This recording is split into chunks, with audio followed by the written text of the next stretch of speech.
Ništa, ovo moje prvo pitanje bi bilo, danas je godišnjica vlade, ili tako? Pa ako možete u najkraćem da nam ocenite u oblasti borbe protiv korupcije rezultate ove vlade za 2 godine.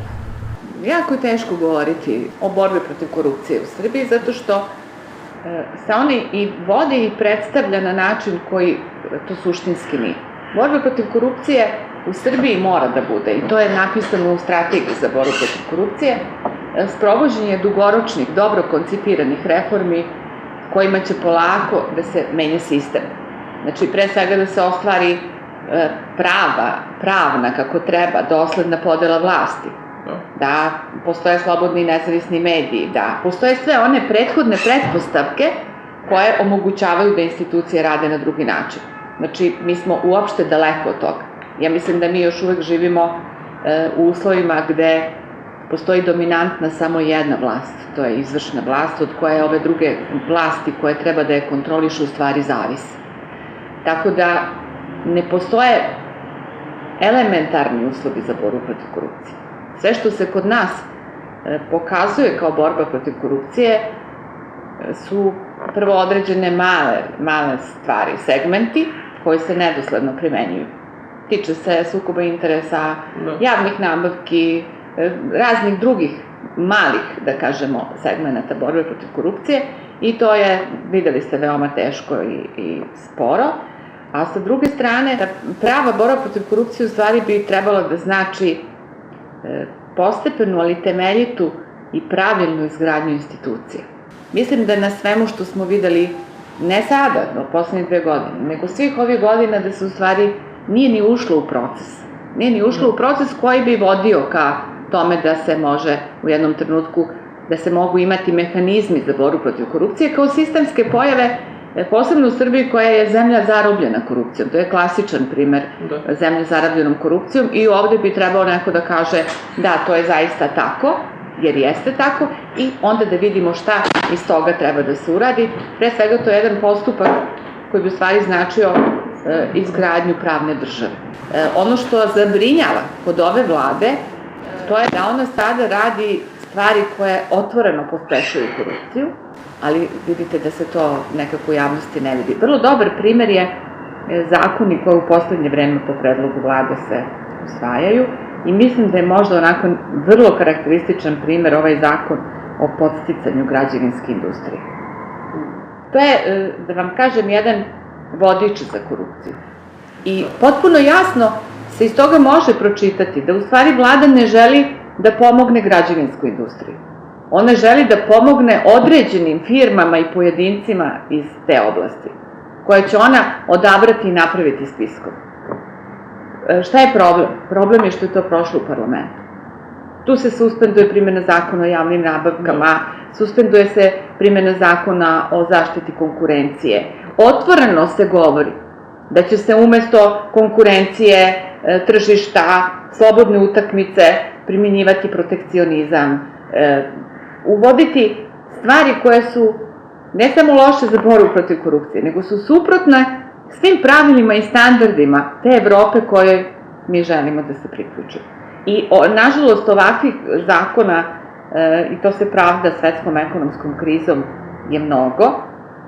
Nažalost, ima mnogo i onih drugih, tipa ovog o elektronskim komunikacijama, gde se direktno ugrožavaju ljudska prava, daju se velika ovlašćenja i velike mogućnosti za zloupotrebu institucijama koje ne smeju da imaju takve ovlašćenja, a drugo, koje su inače pokazale da rade na tajni način, da su potpuno van civilne kontrole, ali ima ne samo što je to sve tako, nego je problem što to vrlo lako prolazi u parlamentu i što se bojim isto vrlo lako prolazi u javnosti.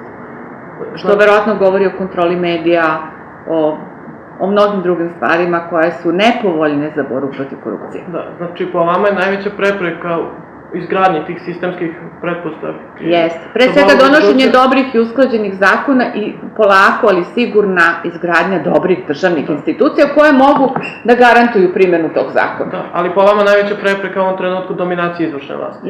Jeste. I potpuno odsustvo kontrole finansiranja političkih stranaka,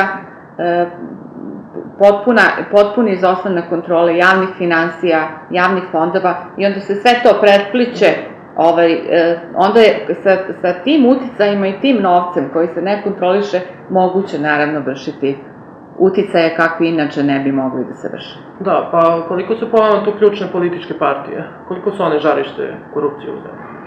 Pa svakako su jedan od najvažnijih. Oni u stvari čine to što jeste izvršna vlast. Oni čine tu moć da se sve ovo radi, a koje u stvari nije zasnovana na zakonu. Znači, kada vi pogledate, po zakonu ne bi smelo da bude tako. Znači, pre svega ne bi smelo da bude nekontrolisano i tajno finansiranje političkih stranaka. Ne bi smelo da oni budu institucije koje učestvuju u javnom životu, a same priznaju da se tajno finansiraju. Sad, tu neku skrivenu moć, oni koje stoje iza njega, oni u stvari prenose na izvršnu vlast. I sada ovde kod nas imate izvršnu vlast sa mnogo više moći nego što im to daje Ustav i zakon. Po Ustavu i zakonu oni treba da budu kontrolisani. Sa jedne strane da ih kontroliše parlament, znači kako troše novac poreskih obveznika, kako sprovode politiku za koju su dobili mandat, sa druge strane da ih sudska vlast kontroliše kroz kontrolu konačnih upravnih akata. Sva ta kontrola je izostala i znači vi vidite jednu skrivenu moć koja se pretače u faktički jedinu vlast koju mi ovde imamo, koja pritom ne samo što nema ove institucionalne načine kontrole, nego nema ni kontrole javnosti, jer su izgleda mediji isto tako kontrolisani i vi vidite da, na primjer, za neke ozbiljne probleme vi nemate uopšte reakciju javnosti. Da. Što bi sad vratio neka konkretnija pitanja koja ste iz domena rada, pa ćemo posle ponovno, ja mislim da imam još jedno pitanje vezano za partije. Vi ste nedavno objavili da je Savet podneo krivičnu prijavu protiv 17 lica zbog zloupotreba u privatizaciji Luke Beograd. To je preuzimanje akcije, nije bila privatizacija. Da, preuzimanje akcije. Recite mi, kakav je trenutni status te prijave, pošto u našoj javnosti generalno se smatra kao da je to već stupilo na snagu, da će biti sudskog procesa. Kakva je dalje procedura? Čisto da... Pa mi smo radili ono što smo mi mogli, nemamo nikakvu informaciju. Da li tužilaštvo po tome postupa ili ne postupa.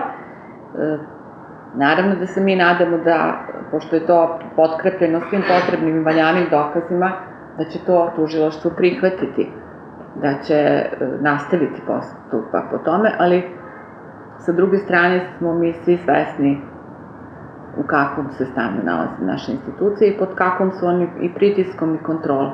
Tako da vidjet ćemo šta će s tim da bude. Za sada Savet nema nikakvu informaciju o tužilaštvu. Znači, prema pravnoj proceduri, ukoliko tužilaštvo ne odobri tu krivičnu prijavu, ona ne stupa na snagu. Da, oni će odbaciti tu prijavu, tako da vidjet ćemo šta će oni tu da rade. Inače, da vam kažem, tužilaštvo je bez Saveta tu imalo dovoljno materijala da radi. To su stvari koje su poznati tužilaštvu. Mi smo naš izveštaj o koncentraciji vlasništva u Luci Beograd dostavili tužilaštvu pre više od 2 godine kad smo dostavili vladi, ali i bez toga. To je bilo toliko nezakonitosti i toliko kršenja zakona i procedura da bi u normalnim uslovima tužilaštvo samo reagovalo na to. Da, po službenoj dužnosti. Jeste. Recite mi, vi ste takođe najavili da je na redu i krivična prijava zbog nepravilnosti prilikom isto preuzimanja akcije bilo, C-Market, ali tako? U kojoj fazi taj predmet i do kakvih ste saznanja došli tokom istrage? Mi to isto kao kod Luke radimo pre svega po našem izveštaju koje smo radili i radimo u ovom trenutku na tome. Želimo da tužilaštvu prosto dostavimo što više i što kompletniju, što bolju dokumentaciju, jer smo mi svaki od ovih naših predmeta nastavili da pratimo i da pribavimo dokumentaciju i dobijamo zaista informacije i dokumentaciju sa raznih strana, tako da čim to budemo gotovi, čim to budemo uradili, mi ćemo to dostaviti tužilaštvu. Želimo na kraju zašto to ukupno radimo, želimo da pomognemo institucijama za što više dokumentacije, podataka, razjašnjenja određenih fenomena, jer verujemo da, ja mislim da je to tako, da je veoma teško raditi i u tužilaštvu i u ovim našim drugim institucijama, jer je sve neregulisano. Taj uticaj izvršne vlasti, vidljiv i nevidljiv, je vrlo veliki. Sad se desilo i ovo što se dešava sa sudom, gde je pored svih nezakonitosti u čitav taj postupak ili u čitav taj deo sudske vlasti zaista opravdano uveden ozbiljan element straha. 700-800 ljudi faktički u jednom danu ostaviti bez posla, bez obrazloženja. U uslovima kad u zemlji u kojoj je teško ostati bez posla, inače je to veliki, ozbiljan problem. To je ozbiljna pretnja i da se ništa ne desi, to je naravno, ja mislim, ozbiljno uplašilo i one koji su možda bili spremni da se bore za principe, za zakonitost. Mislim da su mnogi uopšte pokolebani u tome, da je ovde ipak poslušnost jedino što vam daje, što vam omogućava neke stvari u životu, čovek želi na kraju da živi normalno. Da. Recite mi, nedavno je nemački VAC najavio povlačenje iz Srbije. I u pismu predsjedniku Tadiću Bodo Hombach je optužio instituciju Srbije da su onemogućavale normalno poslovanje toj kompaniji. Da li vi imate neke saznanja o problemima sa kojima se VAC suočavao i da li ste se vi bavili privatizacijom Večernjih novosti? Mi sad u ovom trenutku prikupljamo tu dokumentaciju i nadam se da ćemo brzo moći da napravimo vladi izveštaj. Imamo dosta dobre dokumentacije za ovaj prethodni deo, do iznošenja, do onog trenutka kad se trgovalo akcijama. Ovo drugo što ističe VAC dosta izgleda realno zbog toga što ono što smo čuli u medijima, a to je da su zaista probali da u okviru institucije, u okviru sistema to rade, da su podneli bili onaj predlog za preuzimanje Komisiji za hartije od vrednosti. Nemamo taj odgovor šta je sa tim bilo. Imamo potvrdu toga da je njihov zahtev u Komisiji za zaštitu konkurencije stajao bez ikakvog odgovora više od godinu dana, što u stvari upućuje na to da oni zaista nisu mogli da ostvare svoja prava ili makar da dobiju odgovor da to što traže je neosnovano. Znači, ipak je neverovatno da sve ove institucije, sve ove godine nisu donosile nikakva rešenja. Što je ono što mi se često srećemo sa tim. Kada neko nema podršku onih koji o svemu odlučuju u Srbiji, njihovi zahtevi uglavnom ostanu u nečim fiokama. Da li je to kršenje zakona? Kako da ne. Jer stranka je po zakonu mora da u određenom razumnom roku dobije odgovor koji može biti i pozitivan i negativan. Zašto? Zato što mu to omogućava da ide dalje. Ako neko dobije rešenje kojim se odbija njegov zahtev, on će moći da se žali na to rešenje. Znači, vi nećete, institucija nema pravo da spreči nečiji protok kroz propisane procedure. Da li su početak najava tužilaštva, ja mislim da je ta istraga u toku o privatizaciji Novosti i poslednje izjave visokih zvaničnika, da li je to dokaz da državni organi počinju ozbiljnije da se hvataju u koštac sa fenomenom korupcije ili je to samo... Ja se bojim da je to samo izjava za određeni trenutak. Za odlučnu borbu protiv korupcije su potrebne nezavisne, dobre, stabilne institucije koje mogu da primene zakon bez ikakvih pritisaka, problema i tako dalje. Tako da, nažalost, ovo što smo videli u promenama u sudstvu, pri tom mislim i na sud i na tužilaštvo, nam samo govori o tome da je taj uticaj izvršne vlasti još veći. Taj pritisak i mogućnosti za pritisak još veći. Nije ovo trebalo sa VAC-om da se desi da bi tužilaštvo se bavilo novostima. Tužilaštvo je trebalo da se bavi novostima još od 2006. godine. Tad su se već desile ozbiljne nezakonitosti jer se trgovalo na berzi kada je država bila dužna da to zaustavi zato što su bila jasno povređena prava i interesi države. Ljudi u državnoj vlasti su propustili da urade ono što je država trebala da uradi, ali je zanimljivo da je to propustilo i pravobranilaštvo i tužilaštvo, jer to ide po tom sistemu nekog dogovora koji je nevidljiv, a onda svi poštuju taj dogovor umesto da poštuju ono što piše u zakonu. Da. Recite mi, nedavno su objavljene imovinske karte državnih funkcionera na sajtu Agencije za borbu protiv korupcije. Pored brojnih tehničkih nedostataka, na vidjelo su izbili neke sporne odredbe zakona o agenciji. poput onih o, na primjer, skrivanju podataka o visini novčane ušteđevine, koja je pravdana pretnjama od kidnapovanja i tako dalje, zatim o imovini članova porodice funkcionera. Kako komentarišete informacije koje su postale dostupne na sajtu agencije i uočene zakonske nedostatke? Pa mi smo u savjetu pokušavali jako dugo da ukažemo na probleme i u formiranju agencije i u zakonu o borbi protiv korupcije. Nažalost, to je nekako ta kontrola u javnosti uspela uvek da skrene u neki drugi kolosek. Da smo mi, nezadovoljni. Mi smo savjetodavno telo vlade, nemamo razloga time da budemo nezadovoljni.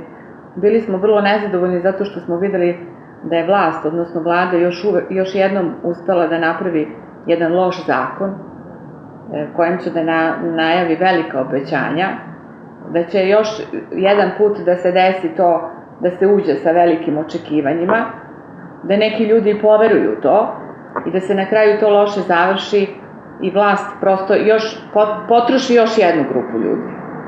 Znate, i stalno smo navodili rečit primer, jasan.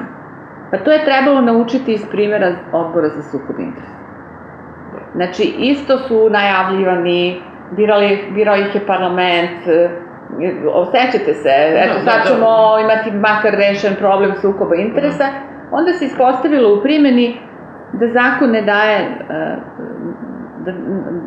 daje vrlo malo ovlašćenja Odboru za sukob interesa, da kada god su pokušali nešto da urade, da su naišli na veliki otpor, da su oni pravili odlične predloge za izmenu i poboljšanje zakona o sukobu interesa. Da je vlada zaista želela da unapredi borbu protiv korupcije u ovom malom segmentu, ona bi postupala onako kako je odbor i predlagao. Promenila bi zakon o sukobu interesa, dala mu valjana ovlašćenja i proširila njegove nadležnosti. Ne bi ukidala instituciju koja radi samo 4 godine. Nažalost, pošto stalno može da se troši jedna ista ideja, oni su napravili ovako jedan zakon bombastog naziva koji je trebao s jedne strane da znači odlučnu borbu protiv korupcije, a sa druge strane da se sad svede na to da zakon ima jako mnogo praznina, da se nadležnosti nabrojane u zakonu o agenciji bitno razlikuju od ovlašćenja i procedure koje je propisano. Pa ispada da ono što je propisano kao nadležnost agencije, ona to neće moći da ostvaruje jer nema svoje nadležnosti. Onda su se tu pomešali, da kažem, malo problemi, jer čemu imovinske karte ako nema mogućnosti da se to kontroliše? Da bi se to kontrolisalo, potrebno je imati drugačije ovlašćenja. Znači, ne mogu da budu imovinske karte radi imovinske karte. Ako ne može da se prati, da se proveri, da se izvrši uvid u bankarski račun, ako ne može da se prate tokovi novca, a to sve agencija ne može, onda je to sad pitanje hoćemo li da verujemo u to ili nećemo. Drugo, to je isto jedna paralelna evidencija. To bi trebalo bolje da imaju poreske organe. A agencija je trebala da ima neku mogućnost određenih provera, je li tako? Negde gde postoje sumnje i tako dalje. Ja mislim da se to pokazalo ono što smo i mislili, da ta velika obećanja će se završiti na taj način, jer prvo sužen krug lica koji ulaze, znači nema više punoletne dece, što je jedna fantastično olakšavajuća okolnost za političare, oni će inače sve prevesti na svoju decu. Drugo, to je inače sve to što vi nemate valjane mogućnosti za kontrolu. Onda je pitanje zašto to pravite. Na kraju će oni koji su imali najbolje mogućnosti da novac iznose iz zemlje ili da provizije uzimaju u inostranstvu. Da, pošto inače ne znamo najveći državni poslovi, najskuplji za budžet, ne postoji procedura kako su sklopljeni. Znači, vi ne možete dobiti, ne možemo da razumemo kako je vlada došla do Fijata, u kom postupku, kako je vlada došla do partnera u Boru, kako je vlada došla do ovog partnera Italijana oko hidroelektrana. Znači, to su očigledno neki privatni kontakti koji su se sad samo premestili na budžet. Država ne može da sklapa poslove na taj način. Ja mogu da verujem da država kaže, odnosno vlada, imamo mogućnosti da pospešimo proizvodnju u automobilskoj industriji, zainteresovani smo zbog Kragujevca, spremni smo da damo to i to, spremni smo da dajemo sledeće olakšice, je li tako? Da. Raspisujemo međunarodni tender. I onda dođemo do najpovoljnijeg. U nekoj konkurenciji, u nekom javnom, transparentnom postupku. E sad, pošto se svi ovi poslovi završavaju kao privatni poslovi partijskih funkcionera, a onda nastave da se finansiraju iz budžeta prema njihovim partijskim potrebama, što je potpuno jasno. Sve što radi Dinkić je bukvalno zloupotreba institucije budžeta i budžetskih sredstava, jer to ide prema njegovoj matrici partijskog, je li tako, kretanja. On to više ni ne krije, je li tako? Mislim, to više nije ni prikriveno, s tim što mu se sad pridružuju, koliko ja vidim, i drugi ministri. Videli su da je to vrlo dobro, svoje političke ambicije finansiraš iz budžeta. I pritom nemaš nikakvu kontrolu. S obzirom da se tako zaključuju državni poslovi, najvažniji, najveći, najskuplji, onda je pitanje kako se oni u stvari zaključuju. Pošto tu očigledno postoje ozbiljne povlastice za određene. Kome i kako oni to plaćaju? Znači, štetu plati građani, odnosno budžet. Ali ko dobije bonus od toga što nije bilo međunarodnog tendera, što je izabrao baš njega i dao mu povlastice koje drugome ne pripadaju? Očigledno ne treba da se igramo tutumiša. Sve su to poslovi sa ozbiljnim provizijama i te ozbiljne provizije se dobijaju na nekom drugom mestu i to je ono što se u ovoj državi ne vidi. Inače, ovde je sporno bilo kakve evidencije pokazati, ako znamo da, na primjer, nema apsolutno nikakve kontrole porekla novca. I koliko ja znam, nema kontrole kako se novac odavde iznosi. I da su, to smo već odavno svi videli, da su uspostavljeni mehanizmi kako se to može legalno raditi. Prema tome, ja mislim da to sve sa imovinskim kartama je trebalo da opravda jednu glomaznu birokratsku instituciju gde će se zaposliti mnogo zaslužnog partijskog kadra. Da. Recite mi isto u zakonu o Agenciji za borbu protiv korupcije postoji jedna sporna odredba koja funkcionerima omogućava da zadrže vlasnički udeo u privatnim firmama, dok se javni interes od sukoba interesa čuva jedino zahtjevom da se oni odreknu upravljačkih prava. E sad ta odredba, pošto njen smisao nije da oni sede na tim funkcijama, da ne obavljaju funkciju direktora u svojoj firmi, nego je da bi se obezbedilo da poslovanje te firme se koristi od funkcije koje trenutno obavljaju. Kako vi komentarište, kako je to dospela ta odredba, kako se to našlo tu uopšte? Pa čitav taj zakon i ideja da se pravi jedno veliko birokratsko telo koje po svim pravilima za borbu protiv korupcije ima onih 20 vodećih principa Saveta Evrope, kakva tela za borbu protiv korupcije treba da budu, pa ova agencija je pravljena suprotno tim pravilima. Jer kaže se da tela za borbu protiv korupcije treba da budu mala, specijalizovana tela, da ne budu ta glomazna kao ministarstvo, to samo po sebi postane moćan izvor korupcije, a ovde te odredbe ne samo što su sporne tako, nego su one sporne i sa primenom. Kako ćete to da kontrolišete? Zašto pravite normu koju u stvari u životu ne može da živi? Ajde sad da kažemo da ljudi imaju neke privatne stvari i ne možete od njega tražiti da to nema. Ali možda u uslovima nekih boljih procedura, nezavisnijih institucija, boljeg funkcionisanja sistema biste vi to mogli da kontrolišete. Kod nas je to samo jedna olakšica koju stvari ne možete uopšte da kontrolišete, jer nema drugih mehanizama. I koliko ja znam, takođe ni agencija nema nekih ozbiljnih mogućnosti da to kontroliše. To je ovako napravljeno kao jedna olakšica koja bi trebala da obezbedi da sutra niko ne bude protiv, koliko ja razumem. Recite mi, kako komentarište nedavni pokušaj vlade da po hitnom postupku progore izmene zakona o agenciji kojima se ublažavaju zahtevi kada je kumulacija funkcija u pitanju? To je povučeno privremeno, ali koliko sam čuo, ministarka Malović je rekla da će insistirati na tome. Pa vlada svaku instituciju koju je dužna bila da formira, jer vlada s jedne strane predlaže zakone, sa druge strane je dužna da obezbedi uslove za funkcionisanje tih institucija. Ona je svaku instituciju urušavala. Znači, ona u jednom trenutku to uradi jer to je zahtev Evrope, ne znam, umiruje malo strasti na domaćoj sceni. Međutim, vi ćete videti svaka institucija koja počne da radi i pokuša da se pridržava zakona, a ne naloga vlade, ona će vrlo brzo doći na udar same vlade. To smo najbolje videli kod državne revizorske institucije. Znači, s jedne strane se institucije formiraju, pravi se taj utisak da se nešto dešava, a kad onda pogledate, onda vidite da o svemu odlučuje vlada. I to što su sad uradili je malo za ono što će raditi kasnije. Jer oni će kasnije, ako bi oni su se obezbedili na druge načine, da ih to ne ugrožava. Vidite, kroz te imovinske karte. To je prosto jedan paravan za razne marifetluke.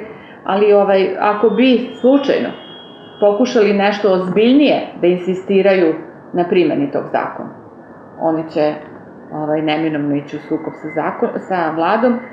Ja mislim da tamo sede određeni ljudi iz odbora za sukob interesa. Oni mogu da im svedoče o tome. Mogu da im svedoče kako su oni, znači, kako je odbor prošao. Odbor je parlamentarno telo, ali vlada ima parlamentarnu većinu. Odbor je prošao kroz takve, od neprijatnosti do potpunog ignorisanja. Nijedan izveštaj o radu odbora, parlament kao telo koje je formiralo odbor, nikad nije razmatrao. Jer vlada to nije dozvolila. I stiglo je dotle da je vlada u stvari predložila ukidanje odbora za sukob interesa i parlament je to prihvatio kao da to nije njegovo parlamentarno telo. Normalan postupak, normalan, bi bio da kad je vlada predložila zakon o agenciji kojim se ukida odbor, da parlament traži mišljenje odbora kao parlamentarnog tela, da pogleda njegove izveštaje o radu, da napravi analizu šta je to što u radu odbora je dobro ili nije dobro. Vi znate da to parlament uopšte nije uradio, da se parlament ponašao kao da odbor za rešavanje sukoba interesa uopšte nije njegov organ.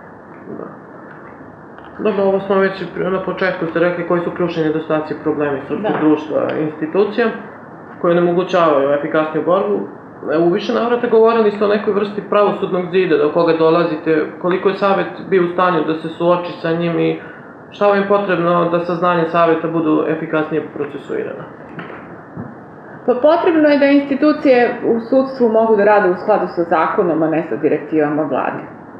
To što mi radimo u izveštajima, to je poznato i tužilaštvu i sudu, jer oni isto ovde žive. Mislim da o toj sprezi krupnog kapitala, politike i kriminala sudije i tužioci isto dobro znaju. Znači, nije to nešto što znamo samo mi i verujem da kogod je gledao i čitao naše izveštaje da je to uglavnom potvrdilo ono što i on misli. Mislim da taj zid o kome ste govorili će sada biti još veći, jer umesto onoga što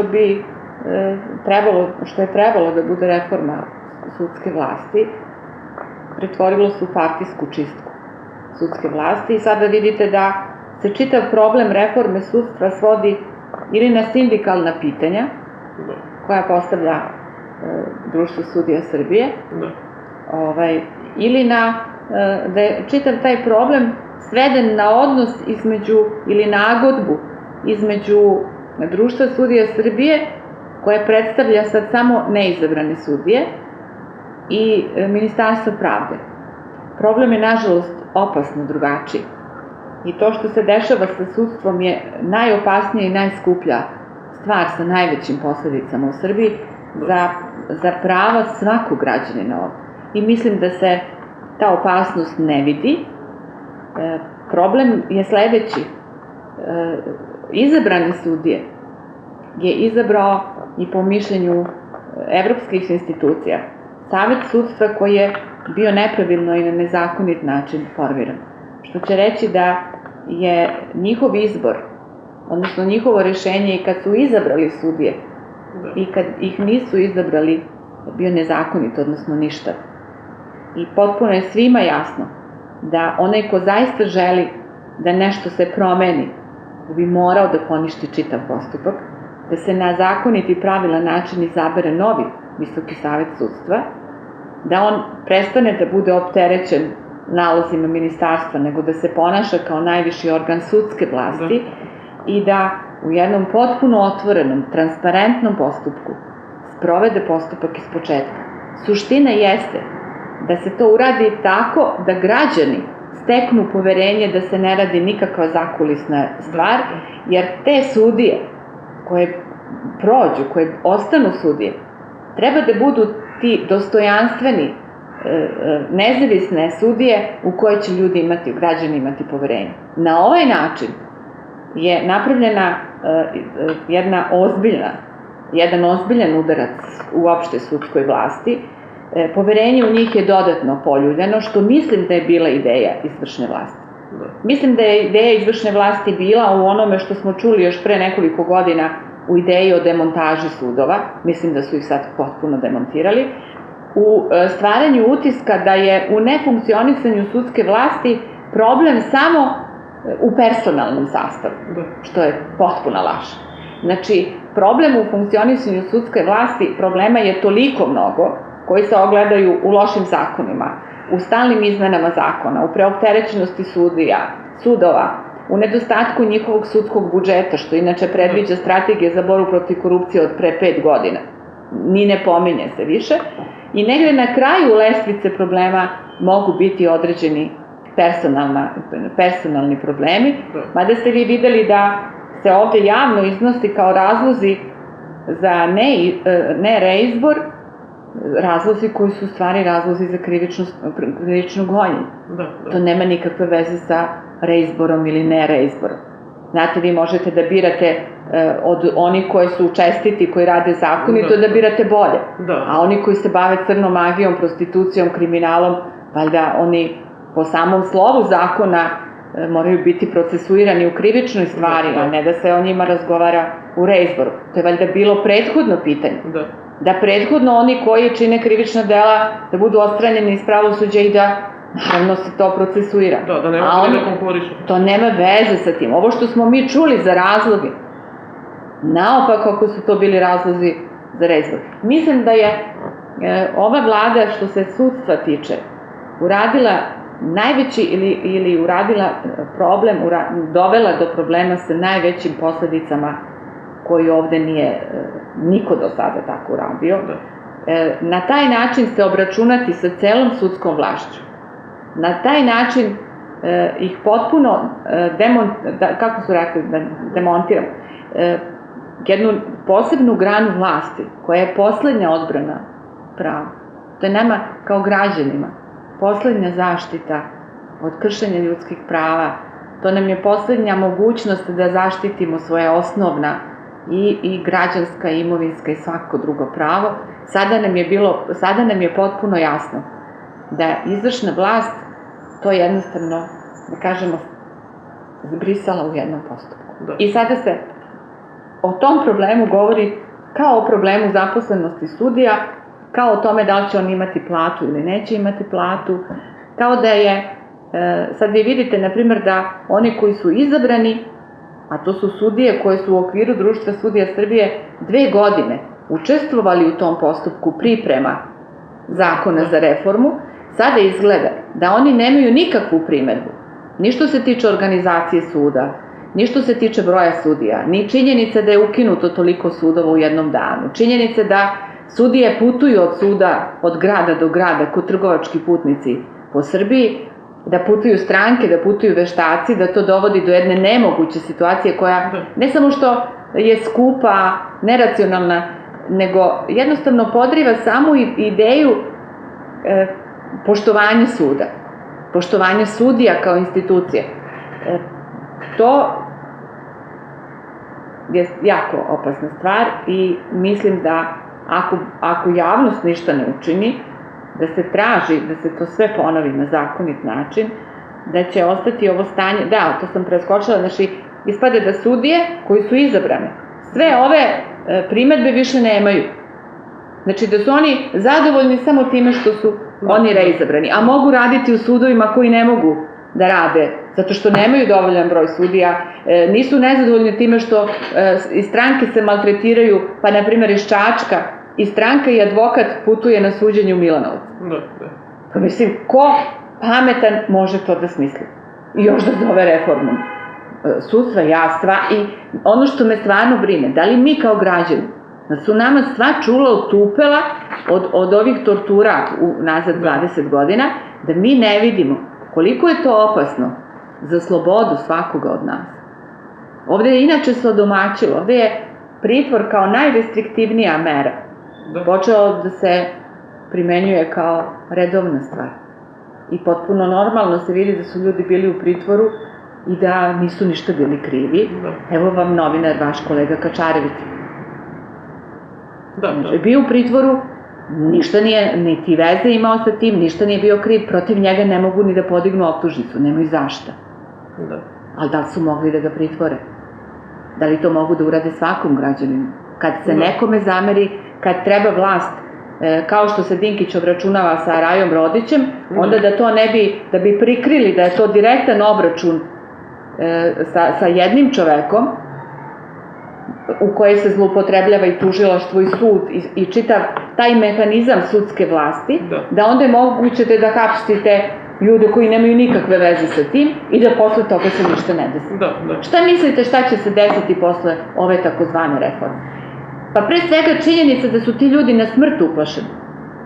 Da vi možete 700-800 sudija, na kraju to su jedini ljudi u Srbiji sa sve manama koji znaju da rade taj posao. Znači svi znaju da dobrog studenta, ono ko voli da radi taj posao, vam treba 8 godina da od njega napravite dobro kvalitetnog sudiju. Tako ste 700-800 ljudi izbacili sa najstrašnijim uvredama i pogrdama. Zamislite tu ženu koja je predsednik Visokog saveta sudstva i koja je to govorila o svojih 700-800 kolega, da njoj nije palo na pamet da pomisli šta ako u tih 700 ljudi ima jedan za koga smo pogrešili, koji je čestit, koji je dobar profesionalac i kome će ovo da uništi život i porodicu. Pa da, s obzirom da je na spisku izabranih naša i mrtav čovjek, znači to nisu baš... Ne, ali zamislite uopšte nekoga ko to hoće da kaže na onaj način. Ja sam čitala da se kod nas odstranjivali ljudi iz sistema, iz života, realno samo u Golom otoku oni su išli na Goli otok bez obrazloženja i pisalo je da oni znaju, ili znalo se da kao oni znaju zašto idu. To smo sad čuli, pošto sudije koje nisu izabrane nisu dobile nikakvo obrazloženje zašto nisu izabrani, objašnjenje je bilo da oni znaju zašto nisu izabrani.